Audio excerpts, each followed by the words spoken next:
Assalamualaikum warahmatullahi wabarakatuh.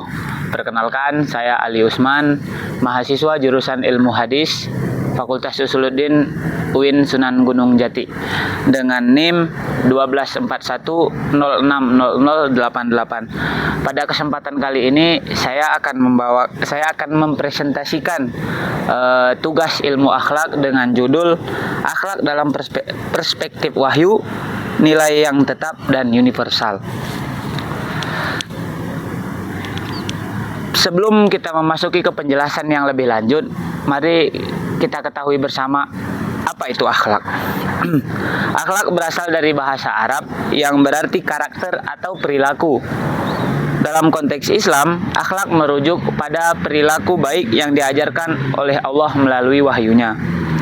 Ruang lingkup akhlak mencakup hubungan kita dengan Allah atau yang sering kita dengar sebagai hablum minallah, dengan diri sendiri hablum minan nafs, sesama manusia hablum minan nas. Akhlak yang baik akan mencerminkan bagaimana keimanan seseorang dan menjadi ajaran agama yang dianut. Selanjutnya, sumber wahyu. Dalam penjelasan kali ini ada dua sumber wahyu yang dapat kita pelajari untuk kita mengerti apa itu akhlak. Yang pertama ada Al-Quran. Seperti yang kita ketahui, Al-Quran adalah kitab suci yang menjadi pedoman hidup umat Islam. Di dalamnya terdapat banyak ayat yang mengatur tentang akhlak. Yang kedua ada hadis atau perkataan, perbuatan dan sifat Nabi Muhammad SAW yang menjadi teladan bagi umat Islam di seluruh muka bumi ini. Hadis menjelaskan dan mengimplementasikan nilai-nilai akhlak yang terdapat dalam Al-Quran. Jadi kita mendapatkannya dari Al-Quran dan dapat lebih dimengerti melalui hadis-hadis Nabi SAW.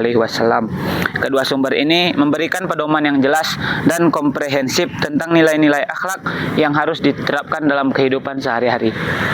Penjelasan selanjutnya, teman-teman dan pemirsa di rumah yang menyaksikan saya, adalah nilai-nilai akhlak dalam Al-Quran. Yang pertama ada kejujuran.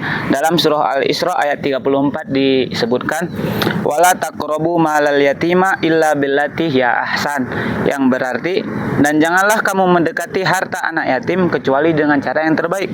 Dalam ayat ini kita dapat mengerti bahwa kejujuran adalah landasan berinteraksi dengan orang lain dan menjaga amanah agar kita dapat dipercaya oleh orang lain di sekitar kita.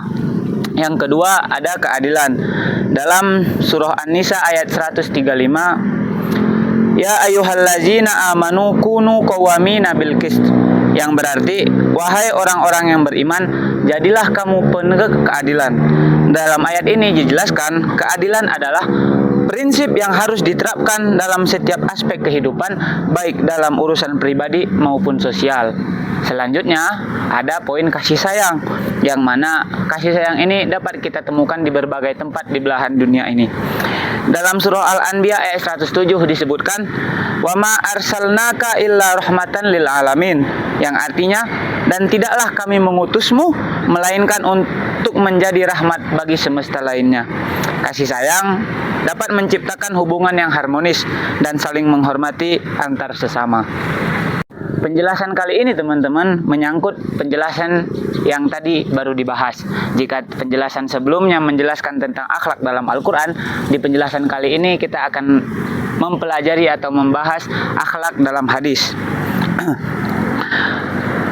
Hadis yang pertama dapat disimak dan sebenarnya hadis ini sudah banyak, pasti teman-teman dan pemirsa yang menyaksikan saya sudah sering mendengar hadis ini, yaitu innama bu'istu liutammima makarimal akhlak. Hadis rawahu Ahmad, yang berarti sesungguhnya aku diutus untuk menyempurnakan akhlak yang mulia.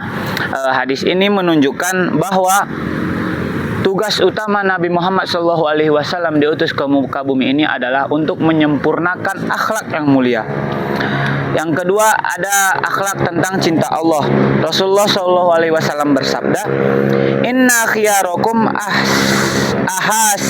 ahasinukum akhlakon, yang berarti sesungguhnya sebaik-baik kalian adalah yang paling mulia akhlaknya. Hadis riwayat Bukhari 6035, Muslim 2321, dan Ahmad 6505. Ini menegaskan, hadis di atas menegaskan bahwa akhlak yang baik adalah indikator keimanan seseorang. Jadi kita dapat melihat bagaimana keimanan seseorang itu dari akhlaknya. Semakin baik akhlaknya, maka semakin baik pula imannya.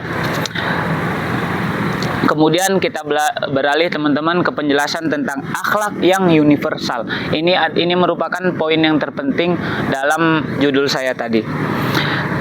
Yang pertama ada karakteristik akhlak universal. Bagaimana sih karakteristiknya? Yang pertama, diterima oleh semua umat manusia tanpa memandang latar belakang, budaya, agama maupun etnis. Jadi kita berakhlak nggak harus ke bagaimana orangnya, bagaimana keadaannya, bagaimana sukunya, tidak. Yang kedua, mengajarkan nilai-nilai kemanusiaan yang mendasar seperti kejujuran, keadilan, dan kasih sayang. Contohnya bagaimana? Contoh akhlak universal yang nilai kejujuran diterima di semua budaya sebagai hal yang baik. Jadi ketika kita berbuat kejujuran, semua belahan dunia yang memiliki beragam agama akan menerima kejujuran kita. Yang kedua ada keadilan. Prinsip keadilan diakui sebagai nilai penting dalam semua sistem hukum dan moral. Selanjutnya teman-teman, apa sih pentingnya akhlak dalam kehidupan? Yang pertama, pembentukan karakter. Akhlak yang baik akan membentuk karakter individu dan masyarakat. Individu yang berakhlak baik akan berkontribusi positif terhadap lingkungan sekitarnya. Yang kedua, ada lingkungan yang harmonis. Yang lingkungan yang harmonis ini seperti yang kita ketahui dapat menciptakan akhlak yang baik bagi seseorang di sekitarnya. Akhlak yang baik juga dapat mengurangi konflik dan meningkatkan kerjasama. Yang ketiga, ada cermin Islami. Apa sih yang dimaksud dengan cermin Islami? Cermin Islami adalah akhlak yang baik menjadi cermin iman seseorang kepada Allah dan ajarannya. Ini menunjukkan bahwa iman dan akhlak tidak dapat dipisahkan. Selanjutnya, implementasi akhlak dalam kehidupan sehari-hari. Mungkin teman-teman ada yang bertanya setelah penjelasan di atas tadi, bagaimana sih implementasinya dalam kehidupan sehari-hari? Berikut contohnya akan saya sampaikan. Contoh praktisnya teman-teman dalam keluarga. Dalam keluarga itu banyak seperti menghormati orang tua, mendidik anak-anak dengan nilai-nilai akhlak yang baik, menciptakan suasana kasih sayang di rumah. Kalau dari dalam masyarakat bagaimana? Kalau di masyarakat kita berperilaku jujur, membantu sesama, dan berkontribusi dalam kegiatan sosial yang bermanfaat. Kalau di tempat kerja bagaimana? Di tempat kerja kita menjunjung tinggi etika kerja, berkolaborasi dengan baik, dan menghargai rekan kerja serta atasan. Jadi dengan sikap itu mungkin orang akan melihat akhlak kita baik, jadi mungkin akan memberikan pandangan plus di depan orang lain. Selanjutnya di lingkungan sekitar, menjaga kebersihan, menghormati tetangga, berpartisipasi dalam kegiatan lingkungan. Itu juga akan menjadi poin plus bagi kita agar kita dipandang berakhlak baik dan beriman yang kuat.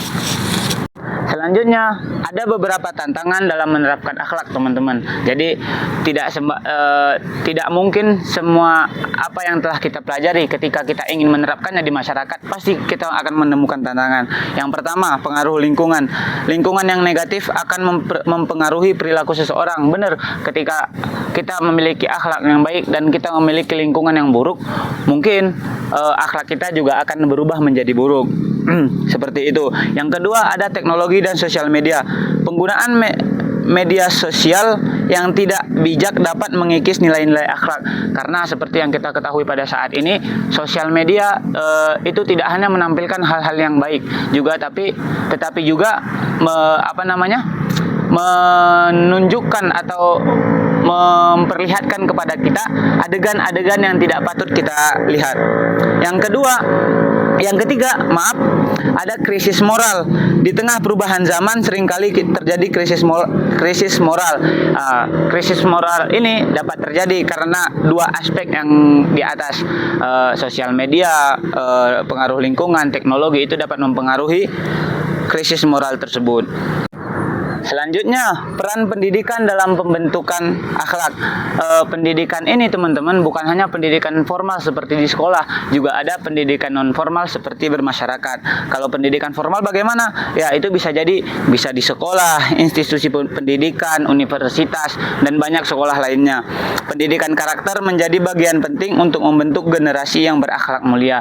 Jadi kita berharap juga guru-guru dan siswa murid, mahasiswa-mahasiswi yang berada di kampus atau sekolahnya masing-masing dapat belajar akhlak sebagaimana yang diajarkan oleh gurunya. Selanjutnya ada pendidikan non formal. Pendidikan non formal ini contohnya apa? Contohnya keluarga dan masyarakat. Keluarga dan masyarakat juga memiliki peran yang penting teman-teman dalam membentuk akhlak itu. Bagaimana keluarga mendidik kita, bagaimana masyarakat di lingkungan kita. Diskusi dan kegiatan juga dapat melibatkan nilai-nilai akhlak di luar sekolah. Contoh programnya mengadakan seminar mungkin, workshop, atau pelatihan tentang akhlak dan etika dalam berbagai aspek kehidupan. Jadi pada zaman sekarang ini banyak sekali kesempatan kita untuk memperbaiki akhlak karena banyak juga event-event yang sering dilakukan oleh pemerintah di Indonesia. Sebelum kita memasuki ke penutup, teman-teman, saya ingin menyampaikan kesimpulan dari pembahasan yang saya bahas dari tadi. Kesimpulan yang saya dapat adalah akhlak sebagai pondasi, akhlak yang bersumber dari wahyu adalah pedoman hidup yang tetap dan universal. Akhlak menjadi pondasi bagi individu dan masyarakat yang harmonis. Tanggung jawab bersama. Setiap individu memiliki tanggung jawab untuk menerapkan dan menyebarkan nilai-nilai akhlak dalam kehidupan sehari-hari. Selanjutnya ada harapan. Mari kita berkomitmen untuk menjadi pribadi yang berakhlak baik agar iman kita juga baik, teman-teman. Terakhir, penutup. Terima kasih pada teman-teman dan pemirsa di rumah yang telah menyaksikan saya. Mungkin pembahasan kali ini dapat menjadi aspirasi, inspirasi, dan motivasi untuk menerapkan akhlak yang baik dalam kehidupan sehari-hari.